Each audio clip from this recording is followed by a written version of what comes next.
क्या तुम उस शीला को जानते नहीं, जिससे हमारे कक्ष के बाहर खड़े खड़े अपनी इन डरावनी आंखों से घूरते रहते हो? गुस्ताखी माफ हो शहजादी आलिया। गुलाम को उसकी निगाहों से आपके सिवाय कुछ दिखाई नहीं देता। तुम्हें सबसे पहले पंडित जगन्नाथ और सोमनाथ के बारे में हमें बताना होगा कि उनके महल में भावी योजनाएं क्या क्या हैं। प्राण संकट में डाले बिना हमें कैसे पता चलेगा कि हमारा संदेश उससे मिला या नहीं, और शीला कहाँ गुम हो गई? गुप्त कारागार में शीला को अकेले भेजकर कहीं राजकुमारी जी ने भूल तो नहीं कर दी, क्योंकि वहां पहरा दे रहे सतर्क पहरेदारों को चकमा देकर विजयगढ़ के अयार तक संदेश पत्र पहुंचाना इतना सरल नहीं जितना राजकुमारी जी ने समझा होगा।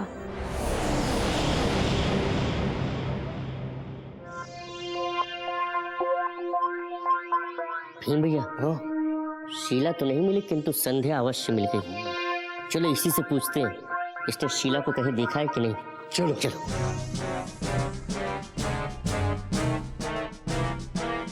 क्या तुमने शीला को देखा है क्या संध्या? नहीं, किंतु तुम्हें शीला से क्या कार्य पड़ गया जो तुम उसे ढूंढ रहे हो? हमें उससे कोई कार्य नहीं संध्या, किंतु राजकुमारी जी उसे खोज रही थी, बस इसीलिए हम दोनों भी उसे खोजने लगे। एक से भले दो और दो से भले तीन, कारागार के गुप्त मार्ग तक इन्हें भी साथ ले चलना चाहिए, ताकि किसी आपात स्थिति में ये दोनों राजकुमारी जी तक मेरा संदेशा पहुंचा सके। अरे अब इसमें इतना सोचने की क्या बात है संध्या? यदि तुमने शीला को कहीं देखा है तो शीघ्र अतिशीघ्र हमें बताओ, वरना हम दोनों भाई खुद ही उसे ढूंढ लेंगे। चलो चलो। रुको रुको, सुबह से मैं भी उसे ढूंढ रही हूँ, परंतु वो महल में कहीं नहीं है। अवश्य वो हमें कहीं बाहर मिल सकती है। ठीक है, इससे पहले कि अंधेरा हो जाए हमें महल से बाहर निकल जाना चाहिए। चलो चलो।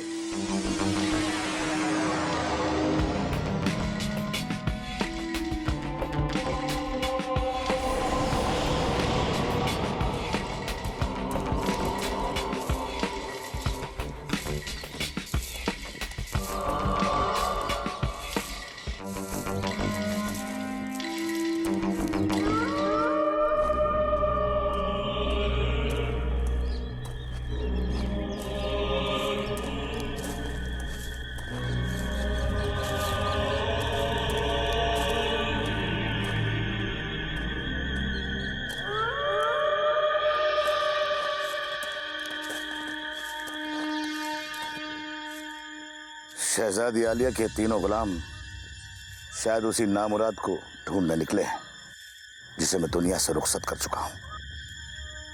अब इनकी तलाश खत्म करने के लिए चंगेज तुझे कोई ना कोई तिगड़म लड़ानी होगी।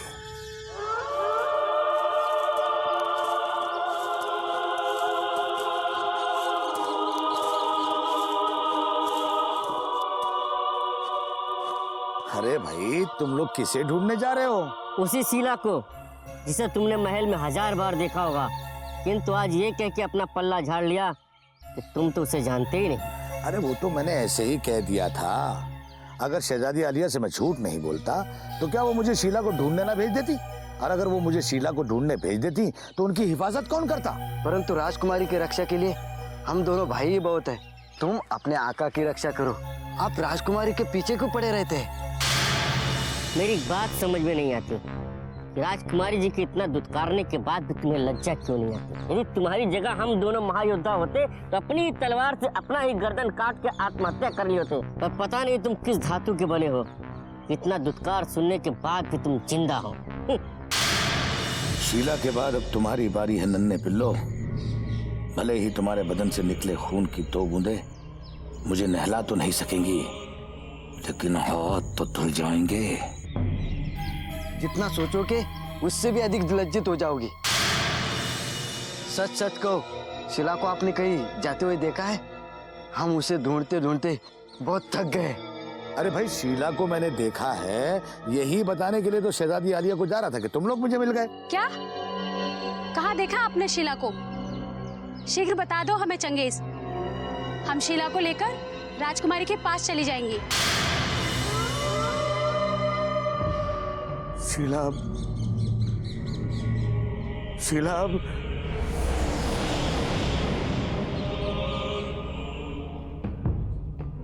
शिवगढ़ में नहीं है। उसकी माँ की अचानक मौत हो गई और उसे अपने गांव गाजीपुर जाना पड़ा। क्या शीला की माँ की अचानक मृत्यु हो गई? परंतु ये आपको कैसे पता चला? दरअसल जब सुबह सुबह मेरी शहजादी आलिया से तकरार हो गई तो मैं उन्हीं की हिफाजत के लिए पूरे शहर की जांच कर रहा था कि अचानक मेरी नजर शीला और उसके गांव से आए हुए किसी आदमी पर पड़ी। अरे शीला फूट फूट कर रो रही थी और वो आदमी उसे तसल्ली दे रहा था। तब मुझे पता चला कि शीला की माँ का इंतकाल हो गया। वो अपने गांव चली गई और जाते जाते मुझसे कह गई, चंगेज भैया ये खबर शहजादी आलिया तक पहुंचा देना। तो ये खबर मैं शहजादी आलिया तक पहुंचाने जा रहा था कि अचानक तुम लोग मिल गए। अब ये खबर जाकर मैं शहजादी आलिया को दे देता हूँ। बस बस, ये संदेश हम शहजादी आलिया को दे देंगे। तुम बहुत थक गए हो, जाकर विश्राम करो। चलो।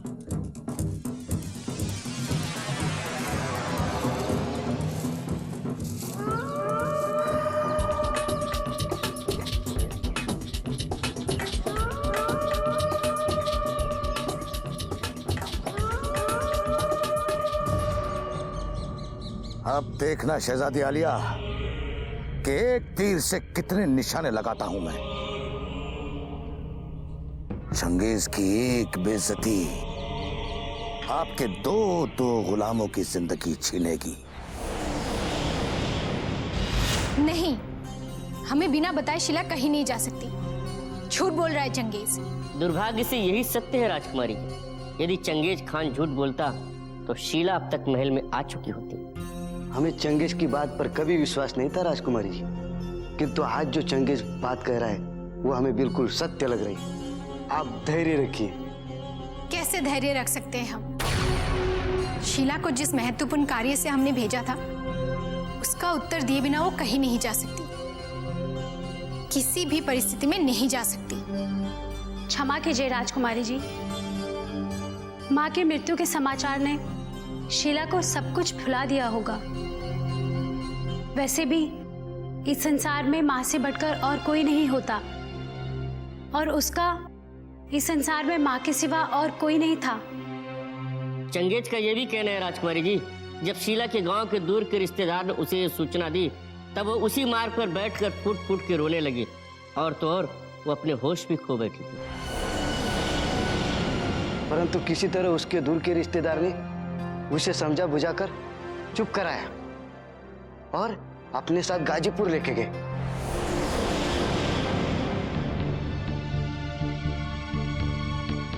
हो सकता है कि ये दुखद समाचार सत्य हो, परंतु हमें चंगेज पर बिल्कुल भरोसा नहीं, क्योंकि उसने शीला को पहचानने से भी इनकार कर दिया था। और आप कह रहे हैं कि शीला अपने गांव चली गई। क्या सत्य है और क्या असत्य, हमें कुछ समझ में नहीं आ रहा है। कुछ नहीं। अब प्रतीक्षा के सिवा और कोई चारा नहीं है राजकुमारी जी। हमें धैर्य रखकर कुछ समय प्रतीक्षा करनी ही होगी। अब हमें किसी भी तरह इस रहस्य का पता लगाना होगा। ये कार्य आप हम पे छोड़ दीजिए। हम अवसर मिलते ही कुछ विश्वासपात गुप्तचर इस रहस्य की जांच में लगा देंगे। यदि चंगेज खान का कहा असत्य निकला तो उसे दंड भुगतना ही होगा।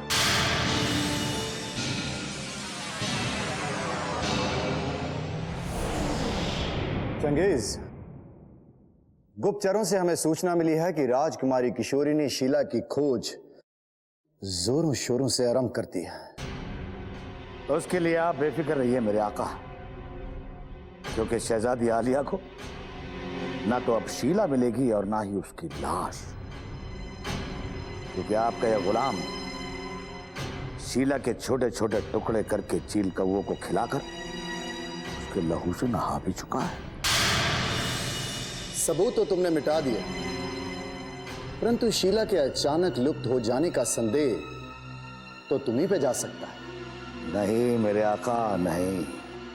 अब आपका यह गुलाम सियासत की चालों से बखूबी आगाह हो चुका है, इसलिए आपके गुलाम ने शहजादी आलिया को शीला की तलाश रोकने पर मजबूर कर दिया है। कैसे चंगेज, कैसे?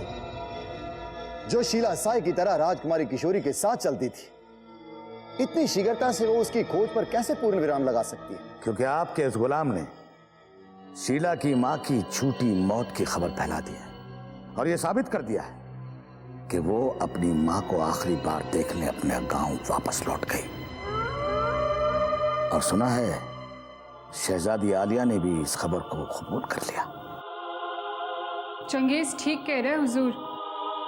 और शीला अपनी माँ का अंतिम संस्कार करने अपने गांव गई है, ये खबर भी पूरे महल में फैल चुकी है। जो होगा देखा जाएगा।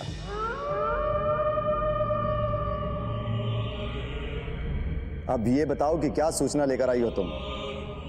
क्या तुम्हें शकुंतला देवी के मन के भीतर सेंध लगाने की सफलता मिली, या उस चतुर और मक्कार शकुंतला देवी के समीप आने से पहले ही उसने तुम्हें दूर कर दिया? शकुंतला देवी के समीप पहुंचने में तो मुझे सफलता मिल गई हुजूर, लेकिन मैं ये जानकर दंग हूँ कि वो अपने पुत्र गजराज सिंह को अब शिवगढ़ के महल का सम्राट बनाने का स्वप्न देख रही हैं। शिवगढ़ का सम्राट? महारानी कलावती ने राजकुमारी किशोरी की देखभाल के लिए बुलाया और शकुंतला देवी ने अपने पुत्र के सम्राट बनने का सपना भी देख लिया। हमारे जीवित रहते तो क्या, हमारे मरने के पश्चात भी ये पूरा नहीं होगा। शकुंतला देवी के शिवगढ़ आने का उद्देश्य राजकुमारी किशोरी की देखभाल करना नहीं है, बल्कि उन्हें अपनी पुत्र वधू बनाकर इस शिवगढ़ के सिंहासन पर अपना कब्जा जमाना है। इसी कारण बस वो अपने पुत्र को यहाँ लेकर आई हैं, ताकि वो अकेली पड़ गई राजकुमारी किशोरी के दिल के समीप आ सके और उनके दिल में अपना स्थान बना सके। शकुंतला देवी की इस तुच्छ योजना ने इस महल में हमारा एक शत्रु और बढ़ा दिया है। परंतु उस अभिमानी शकुंतला देवी के पुत्र गजराज के साथ हम ऐसा षड्यंत्र करेंगे, ना तो वो चैन से जीवित रहेगा और ना ही चैन से मर सकेगा।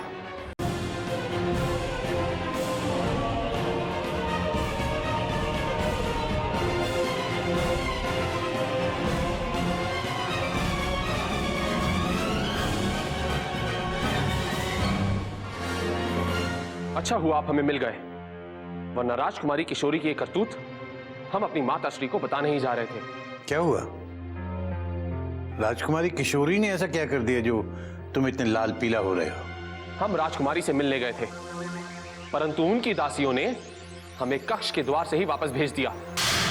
तो इसमें राजकुमारी किशोरी का क्या कसूर है? तुम्हारे साथ जो कुछ हुआ है उसके लिए उनकी दासियां जिम्मेदार हैं, राजकुमारी किशोरी नहीं। परंतु हमारी नजरों में यह राजकुमारी किशोरी की ही करतूत है।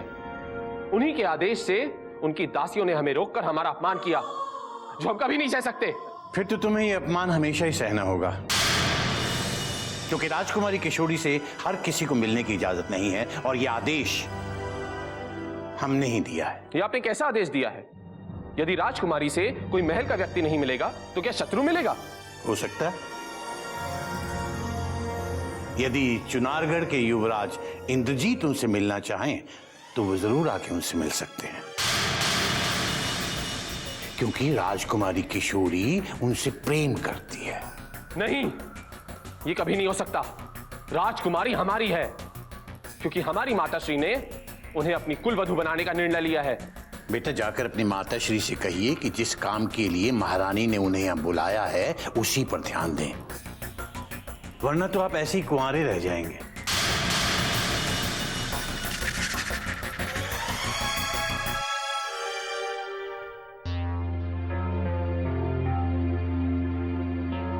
तुम कुंवारे रह गए पंडित जगन्नाथ, परंतु हम नहीं रहेंगे। अगर राजकुमारी किशोरी के योग में विवाह लिखा है तो फिर ये तो सिर्फ गजराज सिंह के साथ ही होंगे, किसी युवराज इंद्रजीत के साथ नहीं।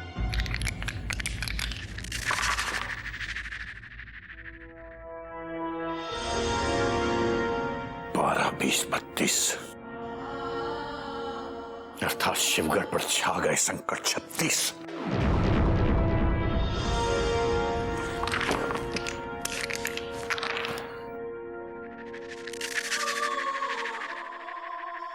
सात 17 27 होगी पूरी शत्रुओं की ख्वाहिश।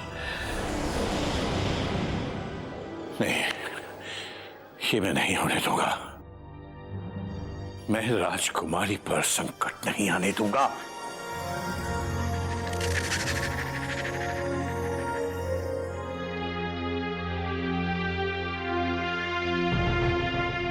राजकुमारी संकटों में घिर चुकी है खुदा बख्श,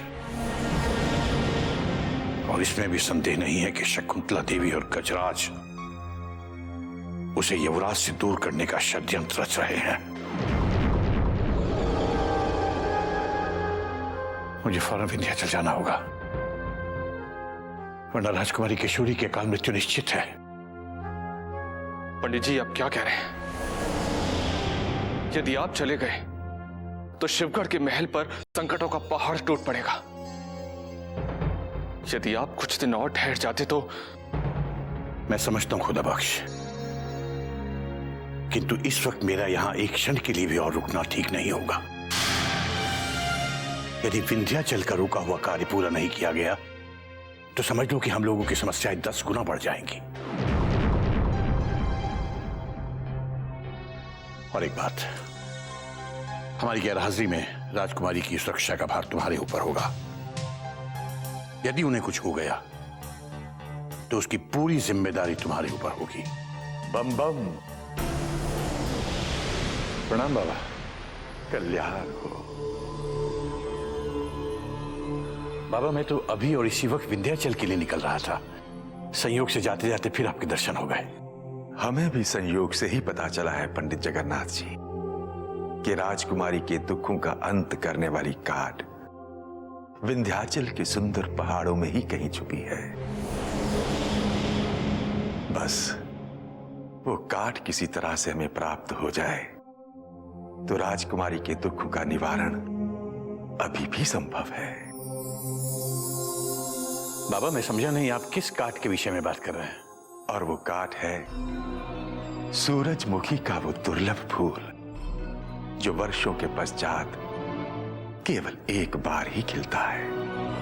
यदि वो फूल हमें मिल जाए तो राजकुमारी की कुंडली में छाए दोष को टाला जा सकता है। तो बाबा, फिर अब जल्द से जल्द उसका उपाय आरंभ कर दीजिए। मैं किसी भी मूल्य पर उस दुर्लभ फूल को खोज निकालूंगा, और जैसे ही वो फूल प्राप्त हो जाएगा आपके सामने प्रस्तुत कर दिया जाएगा।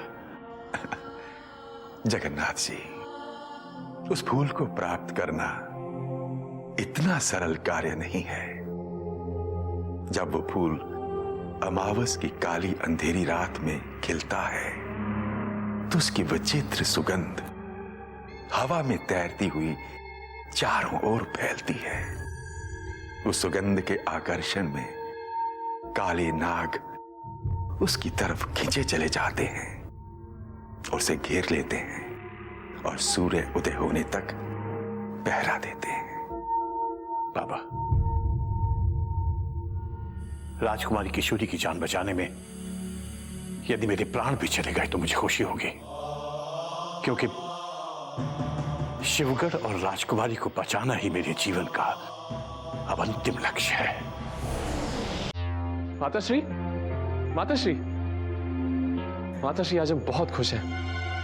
क्या बात है बेटा? लगता है राजकुमारी का दिल जीत लिया है, तभी मेरे बेटे का चेहरा खुशी से झूम रहा है।